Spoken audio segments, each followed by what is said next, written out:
Assalamualaikum Sobat Kiamat, sudah dekat. Pernahkah kau melihat seseorang dipermalukan bukan karena kesalahannya, tapi karena ia tampak berbeda? Pernahkah kau menyaksikan betapa tajamnya lidah manusia? Lebih tajam dari pedang, lebih menyakitkan dari luka terbuka? Di sebuah desa yang damai, fitnah datang seperti badai. Yang tua dipermalukan, yang suci dicurigai, dan kebenaran terkubur oleh prasangka. Tapi langit tidak tinggal diam. Saat manusia sibuk menghakimi, ada doa yang naik diam-diam, menembus kabut kebencian, menuju keadilan Allah yang tak pernah tertidur. Inilah kisah tentang kehinaan, sabar yang dilupakan, dan keajaiban yang turun saat semua telah menyerah. Bukan kisah biasa, tapi kisah yang akan menggugah nurani dan membuatmu bertanya, masihkah kita layak menyebut diri beriman? Sebelum kisahnya dimulai, dukung kami dengan like dan subscribe channel Kiamat Sudah Dekat, agar kami terus menghadirkan kisah nyata yang menampar kesombongan dan menguatkan hati yang lemah. Dan bagi yang telah like dan subscribe, semoga Allah angkat derajatmu, bersihkan hatimu, dan jadikan engkau wow hamba yang dibela langit ketika dunia tak lagi adil. Amin ya Rabbal Alamin. Subuh baru saja usai. Langit kampung Karangwaru masih lembab oleh embun. Jalan tanah becek dilintasi suara sandal jepit yang menyeret perlahan. Nenek Sumiem, perempuan renta berusia lebih dari 70 tahun, berjalan pelan membawa rantang kecil berisi bubur kacang hijau. Ia menjualnya dari pintu ke pintu setiap pagi, demi menyambung hidup di gubuk reot di ujung kampung. Wajahnya keriput, pakaiannya lusuh, namun matanya bening dan langkahnya tetap tegar. Ia tinggal sendiri sejak suaminya wafat dan anak semata wayangnya meninggal karena kecelakaan kerja di kota. Sejak itu, hidup nenek Sumiem hanyalah ibadah, sedekah diam-diam, dan mencari rezeki sekadarnya. Rumahnya berdinding anyaman bambu, dan di setiap malam, ia membaca Al-Quran dengan suara lirih, diiringi pelita minyak tanah yang berkedip-kedip. Namun fitnah bisa datang kapan saja. Iblis tak pernah istirahat, dan hati manusia mudah dikaburkan. Beberapa hari terakhir, warga Karangwaru gempar karena kehilangan uang secara misterius. Dari warung kelontong Pak Tamin sampai dompet di laci meja kepala dusun. Aneh dan beruntun. Bisik-bisik pun mulai mengarah kepada sesuatu yang lebih gelap, tuyul, atau yang lebih ekstrem lagi, babi ngepet. Pasti ada yang pelihara setan itu, kata salah satu warga dengan nada yakin. Orang yang hidup sendiri, rumahnya gelap, tiap malam ngaji sendirian. Siapa lagi kalau bukan nenek Sumiem? Satu suara fitnah melahirkan 1000 keyakinan palsu. Dan pagi itu, usai salat subuh di masjid, seseorang mengaku melihat bayangan hitam melintas ke rumah nenek Sumiem. Tak perlu waktu lama. Sejumlah warga dengan penuh kemarahan dan keyakinan bahwa mereka sedang membela kebenaran, mendatangi rumah sang nenek dengan membawa pentungan dan teriakan. "Keluar Mbah, hari ini kebenaran harus ditegakkan!" Teriak seorang pemuda sambil mengetuk keras dinding rumah bambu itu. Nenek Sumiem terbangun dari zikir paginya. Dengan langkah lemah, ia membuka pintu. Namun sebelum sempat bertanya, tangannya sudah ditarik kasar. Rantang bubur kacangnya tumpah. Sajadahnya terseret keluar. Warga menyeretnya ke jalanan kampung. Beberapa ibu menjerit. Beberapa anak menangis, namun tidak satu pun berani membela. Mereka semua larut dalam histeria massa yang dipenuhi prasangka. "Babi ngepet, pelihara setan demi uang!" teriak seseorang sambil meludahi tanah di dekat kaki sang nenek. Air mata nenek Sumiem mengalir. Tapi bukan karena sakit atau hinaan. Ia justru menangis karena hatinya perih menyaksikan kebutaan iman yang kini menguasai tetangganya sendiri. "Astagfirullah, ya Allah, ampunilah mereka. Mereka tidak tahu." Gumamnya dalam hati. Tubuhnya gemetar, tapi ia tidak melawan. Ia hanya memandang tanah dan bibirnya terus bergumam dalam lirih, "Hasbunallahu wa ni'mal wakil." Fitnah telah menyelimuti kampung itu. Setan tertawa di balik pohon pisang, dan malaikat mencatat satu demi satu kesaksian palsu. Di ujung jalan, kepala dusun yang mendengar keributan itu tergopoh-gopoh datang. Namun amarah warga sudah membuncah. Nenek itu pun dibawa keliling kampung dengan keadaan tangan terikat dan tubuh ditarik paksa. Tak ada yang tahu bahwa di balik rumah reotnya tersimpan amanah besar yang selama ini dijaga Nenek Sumiem dengan sabar dan diam. Tapi Allah tidak tidur. Dan saat manusia sudah tak adil, langit pun akan bicara. Pagi itu, Nenek Sumiem duduk di depan balai desa dengan tangan terikat dan wajah memar. Bekas pukulan kayu tampak di pelipisnya dan darah mengering di sisi bibirnya. Tapi dari mulutnya tetap mengalir tasbih lirih, menyebut nama Allah dengan suara nyaris tak terdengar. Ia dikelilingi warga kampung yang masih menyimpan amarah dan kebingungan, seakan tengah menunggu keajaiban. Sesuatu yang bisa membuktikan bahwa nenek tua ini benar-benar pelihara babi ngepet. Mana bukti dia nggak salah? Tanya seorang pemuda yang sejak tadi berdiri paling depan. Kalau nggak ada yang disembunyikan, kenapa hidupnya bisa tetap bertahan, makan tiap hari padahal nggak kerja? Nggak masuk akal kan? Orang-orang mengangguk, sebagian dengan ragu, sebagian karena takut disebut membela penjahat gaib. Kepala dusun mencoba menenangkan. Kita belum punya bukti, tidak boleh main hakim sendiri. Ini desa beragama. Jangan sampai kita mendahului takdir Allah. Namun suara bijak itu kalah oleh suara tuduhan. Di balik emosi warga, ada satu hal yang tak tampak. Rasa iri. Ya, beberapa di antara mereka tahu bahwa meski Nenek Sumiem hidup sederhana, ia tidak pernah meminta-minta. Justru sering terlihat membantu. Anak yatim dikasih nasi, tetangga sakit dibawakan daun obat, ibu hamil diberi minyak kayu putih. Tapi manusia kadang mudah menghapus kebaikan hanya karena satu berita miring. Warga lalu sepakat, rumah Nenek Sumiem harus digeledah. Mereka yakin akan menemukan barang-barang gaib atau alat pemanggil setan. Berduyun-duyun mereka mendatangi gubuk reot itu. Beberapa orang masuk dengan paksa. Sajadah basah oleh air wudhu mereka singkirkan kasar, lemari kayu tua dibongkar, bahkan tikar yang biasa dipakai tidur pun dikoyak. Namun tak ada yang mereka temukan, kecuali satu hal. Di bawah lipatan sajadah lusuh, mereka menemukan tumpukan amplop. Puluhan jumlahnya. Di dalam setiap amplop ada uang recehan. Dan secarik kertas berisi tulisan tangan yang rapi, meski sudah pudar. Untuk anak yatim, semoga Allah jaga mereka. Jaga mereka. Untuk Masjid Al-Falah, semoga lantainya segera diganti. Untuk sedekah Jumat, ampuni dosaku ya Allah. Warga mulai hening. Amplop itu adalah tabungan Nenek Sumiem.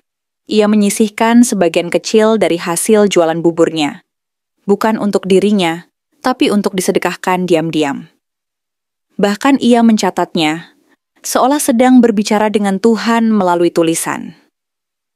Salah seorang ibu mendekap mulutnya. Air mata jatuh tanpa aba-aba. Ya Allah, kita sudah zalim. Namun belum semua luluh, ada satu pemuda yang mendengus keras. Itu bisa aja akal-akalan. Tetap aja dia aneh. Hidup sendiri, rumah gelap, tiap malam ngaji sendiri. Jangan-jangan itu cuma penutup. Bisa aja itu cara sihir buat ngepet. Di antara keraguan dan penyesalan, tak ada yang menyadari. Di balik rumah bambu itu, di atas meja kecil yang dipenuhi debu, ada mushaf Al-Quran tua yang sudah lusuh, dengan pelipitannya penuh bekas air mata. Itu kitab yang setiap malam dibaca oleh Nenek Sumiem sambil memohon, Ya Allah, berikan aku rezeki yang halal, dan ampuni mereka yang membenciku. Tapi doa itu tak terdengar oleh telinga manusia. Ia hanya naik ke langit menembus kabut fitnah yang kini menggulung kampung Karangwaru. Dan langit sebentar lagi akan menjawab. Sore hari menyelimuti Karangwaru dengan langit yang kelabu. Angin bertiup pelan namun membawa hawa ganjil. Seperti pertanda akan turunnya sesuatu yang lebih dari sekadar hujan. Warga masih berkumpul di balai desa. Nenek Sumiem duduk lemas di tanah beralaskan tikar lusuh yang diberikan seorang ibu yang diam-diam iba, tapi tak berani bicara. Kepala dusun sudah berusaha menenangkan keadaan. Tapi sebagian besar warga masih dikuasai bisikan prasangka. Mereka terlalu dalam menggali dosa yang tak ada, sampai lupa bercermin pada wajah sendiri. Di ujung sore itu, langit mulai menangis. Rintik hujan pertama jatuh ke tanah kampung, membasahi debu yang sejak pagi terseret langkah fitnah.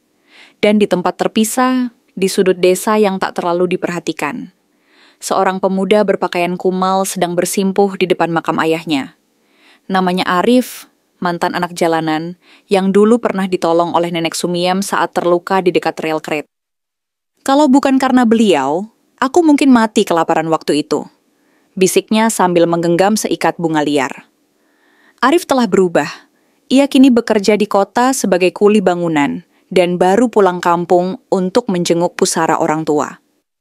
Tapi begitu mendengar kabar bahwa perempuan tua yang dulu menyuapinya bubur di malam hujan itu dituduh sebagai pelihara babi ngepet, hatinya langsung berkecamuk. Ia bergegas ke balai desa. Langkahnya cepat, menembus genangan dan tanah licin. Hujan kini turun deras, mengguyur atap rumah dan merambat ke dinding-dinding bambu. Di tengah kerumunan, Arif mendorong maju, wajahnya tegas namun matanya basah. "Berhenti semua," teriaknya sambil menengadah. Semua terdiam, tak ada yang mengenalinya. Tubuhnya besar, tapi pakaiannya lusuh seperti gelandangan. Arif menatap mereka satu persatu. "Kalian semua lupa bahwa orang yang kalian ikat hari ini adalah orang yang selalu membagi buburnya untuk anak-anak kalian. Yang setiap Jumat menitipkan sedekah lewat saya, walau cuma recehan, tapi beliau kumpulkan dengan doa, bukan sihir." Warga mulai saling menoleh. Beberapa sudah menggigil, bukan karena hujan, tapi karena malu. Arif melangkah ke arah nenek itu, lalu bersimpuh, membuka ikatan kasar yang menjerat tangannya. "Mbah, maafkan kami, maafkan desa ini." Nenek Sumiem tersenyum lemah, tidak ada dendam, tidak ada amarah. Hanya air mata yang menetes bercampur hujan, dan bibirnya yang kembali berzikir, "La ilaha illallah." Hujan makin deras. Tapi suasana di sana justru terasa hening, seperti alam ikut menunduk mendengar satu fitnah besar mulai pecah. Di balik jendela masjid, imam kampung menyaksikan semua itu. Ia menghela napas panjang. Kita telah menzalimi wali kecil yang berjalan tanpa sorban, tanpa sorot cahaya di kepala, tapi dengan hati yang bersih dan bibir yang selalu menyebut asmanya. Satu persatu, warga mulai membubarkan diri. Ada yang menunduk dalam-dalam.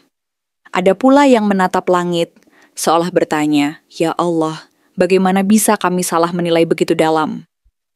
Dan di ujung hujan itu, seekor anak kucing basah datang mendekati Nenek Sumiem. Ia mengelusnya lembut sambil berkata pelan, "Kita nggak perlu teriak-teriak untuk jadi baik, ya Le. Cukup diam dan tetap sabar. Biar Allah yang lihat." Langit pun perlahan cerah kembali. Beberapa hari telah berlalu sejak insiden itu. Kampung Karangwaru mulai tenang, namun sunyi yang terasa bukan lagi ketentraman, melainkan rasa bersalah yang mengendap dalam dada setiap warganya. Mereka masih menunduk tiap kali melewati rumah bambu di ujung desa. Rumah Nenek Sumiem yang dulu mereka dobrak dengan tuduhan keji. Namun Nenek Sumiem tak pernah mengeluh, apalagi membalas.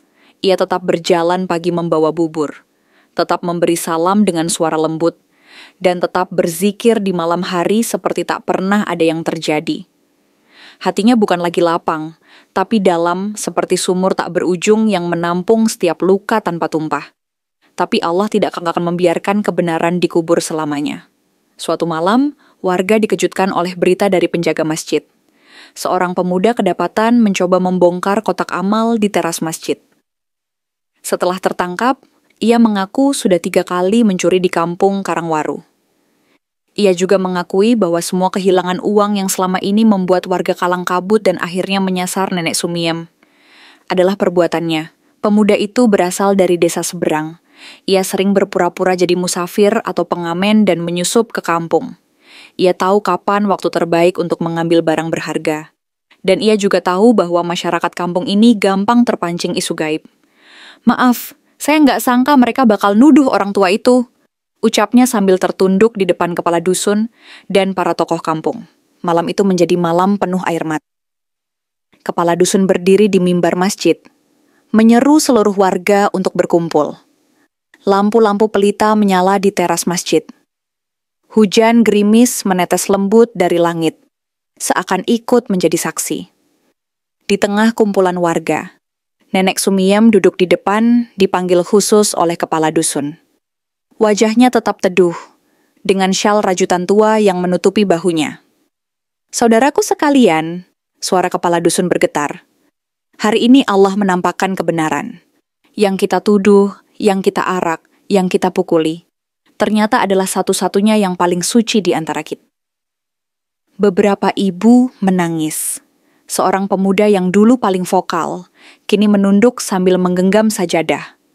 Kita telah menzalimi, dan kita telah belajar bahwa fitnah bukan hanya dosa, tapi juga menghancurkan kehormatan yang dibangun oleh ketulusan. Kepala dusun pun berjalan ke arah Nenek Sumiem, lalu bersimpuh di hadapan sang nenek. "Maafkan kami, Mayah, maafkan desa ini, kami telah lupa cara memanusiakan manusia." Tak ada kata yang keluar dari mulut nenek itu, hanya tangan keriputnya yang terangkat perlahan, menepuk lembut kepala sang kepala dusun, dan sebuah senyum kecil yang tulus terukir. "Saya hanya ingin damai. Saya tidak ingin kampung ini terpecah karena saya. Biarkan saya kembali ngaji seperti biasa." Namun malam itu, tidak ada yang membiarkan beliau pulang sendiri. Warga ramai-ramai mengiringi Nenek Sumiem sampai ke rumah. Mereka membersihkan halaman, memperbaiki dinding yang rusak, bahkan anak-anak kecil menyalakan lampu minyak untuk menerangi jalan tanah becek itu. Dan untuk pertama kalinya, rumah bambu di ujung kampung itu terang oleh cahaya bukan hanya dari pelit, tapi dari hati-hati yang kembali tunduk di hadapan kebenaran. Pagi itu berbeda, kampung Karangwaru seperti bernafas lebih dalam. Hujan semalam menyisakan embun di dedaunan, dan burung-burung yang biasanya jarang terdengar, kini ramai berkicau di atas atap rumah. Ada ketenangan yang turun pelan-pelan, seperti rahmat yang akhirnya menemukan jalannya. Di rumah bambu yang dulu diarak karena fitnah, Nenek Sumiem tengah duduk di teras, ditemani semangkuk bubur kacang hijau, dan dua anak kecil yang tertawa sambil menyuapinya roti kering. Di sudut halaman, para pemuda sedang sibuk memperbaiki genteng rumahnya. Ibu-ibu datang membawa beras, gula, dan minyak. Semua ingin menebus rasa bersalah dengan cara yang paling sederhana, memberi, membantu, dan hadir. Namun Nenek Sumiem tak pernah meminta balasan. Baginya, semua ini bukan keajaiban. Ini hanyalah bagian dari janji Allah yang selama ini ia yakini dalam doa-doa sunyinya. "Jika engkau sabar dan tidak membalas keburukan dengan keburukan, maka lihatlah bagaimana Allah akan membela kehormatanmu," katanya suatu pagi kepada anak-anak kecil yang duduk mengaji di berandanya. Yang dulu disebut rumah setan, kini jadi tempat belajar. Setiap sore, anak-anak ke kampung datang membawa ikra dan mushaf kecil. Nenek Sumiem mengajari mereka huruf hijayah, cara wudhu, dan doa-doa harian. Suaranya lembut, namun menembus hati. Bahkan beberapa orang tua yang dulu ikut memfitnah, kini duduk di tikar bambu dengan kepala tertunduk, meminta bimbingan. Kepala dusun pun menetapkan sesuatu yang baru. Rumah Nenek Sumiem diangkat sebagai rumah tahfiz kampung Karangwaru. Bukan karena bangunannya indah, tapi karena dari tempat itulah Allah menunjukkan bahwa kesucian tak selalu bersorban dan berbicara lantang. Terkadang ia datang dalam wujud perempuan tua, berpakaian lusuh, dengan zikir lirih yang hanya terdengar oleh langit. Dan Arif, pemuda yang dulu ditolong di rel kereta itu, kini tinggal bersama sang nenek. Ia menjadi penjaga dan pembantu, membersihkan rumah, mengatur jadwal ngaji, dan mendampingi warga yang datang belajar. Ia bersumpah dalam hati akan menjaga perempuan yang telah menyelamatkan hidupnya dulu dengan semangkuk bubur dan selembar selimut. "Dulu saya anak jalanan, sekarang saya punya ibu," katanya lirih suatu malam saat membersihkan sajadah sang nenek. Di akhir Ramadan tahun itu, kampung Karangwaru mengadakan buka puasa bersama di halaman rumah bambu itu. Untuk pertama kalinya, seluruh warga hadir tanpa kecuali. Tak ada yang malu, tak ada yang menyimpan dendam. Mereka semua duduk di atas tikar, menikmati takjil sederhana, dan bacaan tadarus yang menggema. Dan saat azan maghrib berkumandang, Nenek Sumiem memimpin doa dengan suara pelan namun dalam. "Ya Allah, Engkau yang maha mengetahui apa yang tersembunyi. Ampuni kami yang pernah menuduh tanpa ilmu, menghukum tanpa hati, dan membenci tanpa sebab. Jadikan kampung ini tempat di mana kebenaran tak lagi dibungkam, dan cahayamu selalu menyinari rumah-rumah kami." Air mata jatuh di mangkuk kurma, tapi itu bukan tangisan sedih. Itu tangisan lega karena fitnah telah kalah dan keimanan akhirnya menang. Dan di langit senja itu, mentari Ramadan tenggelam perlahan, meninggalkan sebaris cahaya terakhir, yang jatuh tepat di atap rumah bambu seorang nenek tua yang dulu pernah dianggap pelihara setan. Padahal ia adalah wali Allah yang diam. Dalam hidup, terkadang Allah menyembunyikan kekasihnya di balik wajah yang keriput, pakaian lusuh, dan rumah yang reyot. Ia tidak dikenal, tidak diundang dalam acara besar, bahkan sering dilupakan saat pembagian rezeki dan perhatian. Namun justru dari lisannya yang lirih, bumi ditahan dari murka, dan dari doanya yang sunyi, kampung diselamatkan dari bala. Nenek Sumiem adalah satu dari sedikit hamba yang berjalan ringan tanpa pamrih, tapi langkahnya meninggalkan bekas di hati yang sadar. Ia tak pernah tampil di depan, namun Allah menampilkannya saat dunia mulai lupa bahwa kebajikan bukan soal rupa, tapi soal isi jiwa. Warga Karangwaru kini hidup dengan pandangan baru. Mereka belajar bahwa fitnah bukan hanya membunuh kehormatan, tapi juga membunuh hati pelakunya sendiri. Dan mereka belajar bahwa istighfar dan taubat bukanlah tanda lemah, melainkan kekuatan untuk menjemput ampunan Allah. Nenek Sumiem kini telah wafat, bertahun-tahun setelah fitnah itu berlalu. Ia meninggal dengan tenang, dikelilingi murid-murid kecil yang dulu ia ajarkan huruf alif bata. Di hari pemakamannya, seluruh kampung turun tangan. Bahkan orang-orang dari luar desa datang, membawa kisah tentang seorang nenek tua yang menghidupkan desa dengan zikir, bukan harta. Kini, rumah bambu itu telah berubah menjadi rumah tahfiz yang diberi nama Darul Sumiem, Rumah Cahaya Hati. Di dindingnya terpajang mushaf tua peninggalan beliau, dan di halaman kecilnya tumbuh pohon mangga yang dulu ia tanam sambil berdoa. Ya Allah, jadikan hidupku manfaat meski aku tak dikenal. Dan Allah mengabulkannya, karena dalam Islam bukan nama besar yang Allah cari, tapi hati yang bersih yang tetap sujud. Meski dunia sedang memfitnah,